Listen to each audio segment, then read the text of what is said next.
చెప్పు పార్వతి. స్వామి, మహాదేవుడి అర్ధాంగి నేను. అయినా ఒక ఇల్లాలినే కదా.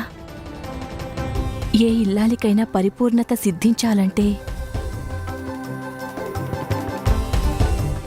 తనకి సంతానం కూడా ఉండాలి కదా. నాకు సంతానం లభించే అమూల్యమైన వరాన్ని ప్రసాదించండి స్వామి.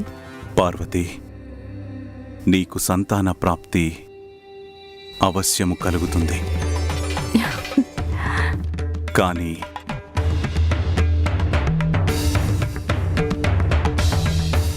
పరమేశ్వరివైన కారణంగా నీకు నీ బాధ్యతలు తెలిసి ఉండాలి.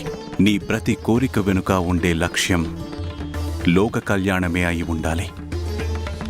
నీ సంతానమంటే కేవలం నీకు మాత్రమే కాదు, తను సమస్త లోకాలకు మేలు చేకూర్చేవాడే ఉండాలి.